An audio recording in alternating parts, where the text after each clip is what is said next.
Guys, the Absolute Universe from DC is dominating comic books right now, and I'm here to rank the books 1 through 8. I'm Steve from Burke Family 54 Comics. Coming up first here at number 8 is Absolute Martian Manhunter by Dennis Camp and Javier Rodriguez. This book has just never been for me. I read the first issue and I knew right away this book is not going to be for me. I've tried to read issues after that and I don't like it. I don't like it. I'm not the biggest fan of Dennis Camp either. And the art really reminds me a lot of what is that? Silver Surfer Black. And I didn't love that either. Like, I'm just not a fan of the art. I'm not a fan of the writing. I'm not a fan of the writer. And the book is ending this week and I don't mind it. I honestly don't mind it. Coming up next at number 7 is probably a hot take for a lot of people. It is Absolute Wonder Woman by Kelly Thompson and Hayden Sherman, which I know obviously there's been a lot of other artists in there as well.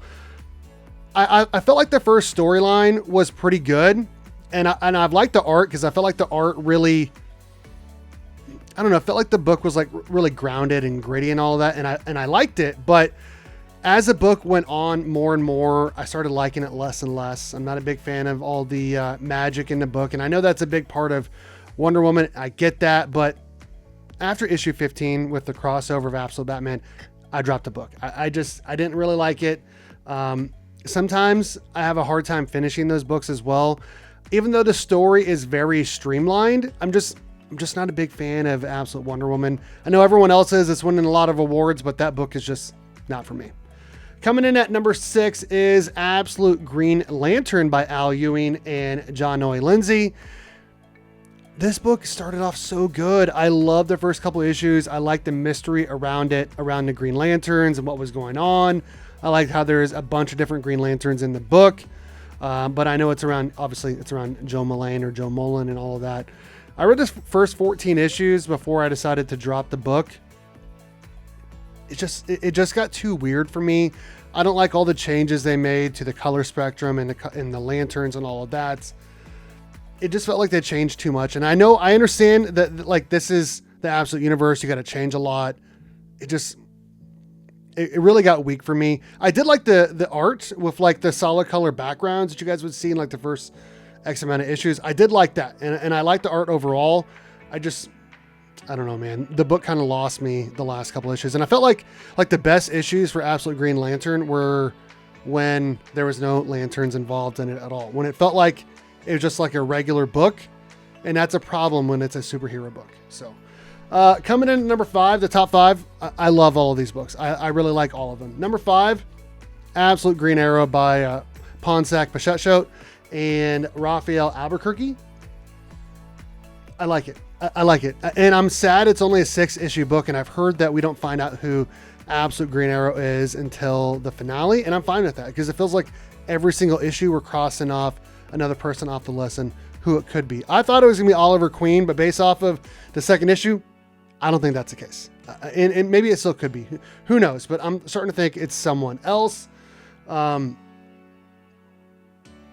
just really like it. And I like how this book is like a mystery. And honestly, it feels like it could be titled Absolute Black Canary because she's like the center of the book. But I understand why they titled it the way they did, to sell books, and also because the book is around Green Arrow and who it could be. I'm really liking this book. The art is dark and gritty, which it should be because this book is very dark and gritty. It's a dark storyline, especially if you read issue number 1, the ending. You know what I'm talking about? Like, it's a pretty crazy book.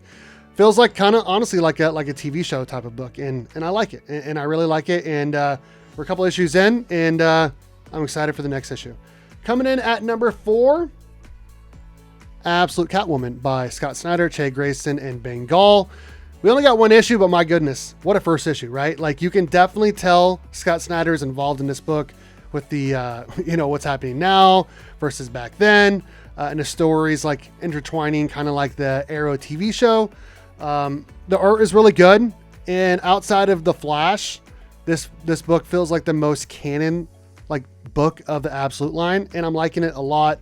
I'm liking the thievery. I'm liking, all the different characters are bringing into it. And I've heard we're going to get some more characters in issue number 2. The ending was crazy, and I'm excited to see if we're going to get more Selena versus Cassandra Cain in the future. Coming in at number 3, my top 3. Absolute Flash by Jeff Lemire and Nick Robles. I just like this book, man. Like, I honestly like this book more than the Canon Flash book, which for a while there I dropped because I wasn't a big fan of Cy Spurrier's writing. But Jeff Lemire is killing it on this book. And I know Ryan North is doing great things in the main canon universe for DC, but my goodness, I'm liking what I'm reading here. The first couple issues, I wasn't like the biggest fan, but it started to answer a lot of questions that I had, and it made it a lot more fun. I know they've rotated artists and all of that, but this book, again, it feels like a main canon universe book. It's a lot of fun, as it should be, because it's a Flash book. I'm a big fan of Wally West. He's my favorite Flash. I just like this book, man. It's a lot of fun. Yeah, it's starting to answer all of my questions like I talked about. And I just love this book. Coming in at number 2, this is a book that was my number 1 for a long time, honestly. And it is Absolute Superman by Jason Aaron and Rafa Sandoval. I'm from Kansas. I live in Kansas. There's a lot of Easter eggs about Kansas, and I'm really, really, really liking that. I like how emotional this book is, and like how it makes you feel something when you're reading it. You're feeling the pain with all these people. You're feeling the emotions that Kal-El is feeling. I just like this book. I want to say the art in this book is the best art of all of the Absolute books, and it's not close. Rafa Sandoval, killing it. The art is impeccable. The colors are impeccable. Every issue is great. You can tell Jason Aaron is an experienced writer. It's a lot of fun. Man, like, I love the Superman, like, main canon book, like, a lot. But this book is right up there with it. Like, I like this book so much. It's a fun read, and pretty action packed as well. And they keep adding more characters. And, you know, we got a glimpse at a couple other Absolute books or Absolute characters in a previous issue. I just like this book. It's a lot of fun, action packed, adding new characters, emotional. It's a great book. And I love all the Kansas Easter eggs. Coming in at number 1, no surprise to anyone, Absolute Batman by Scott Snyder and Nick Dragotta.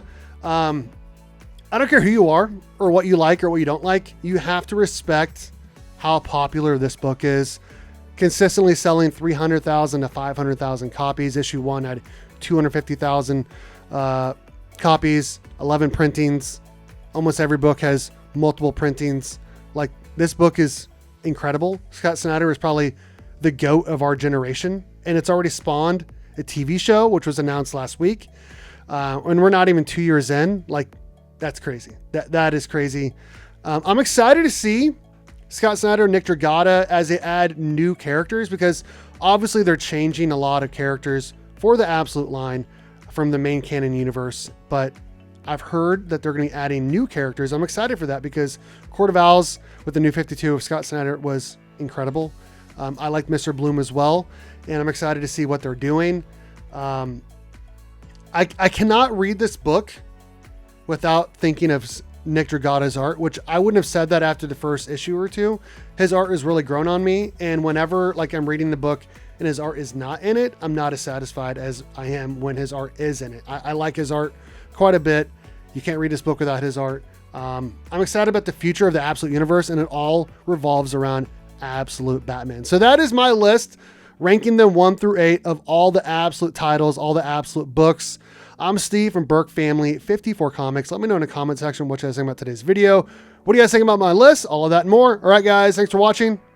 And as always, go Cats. Cowabunga. It's morphin' time.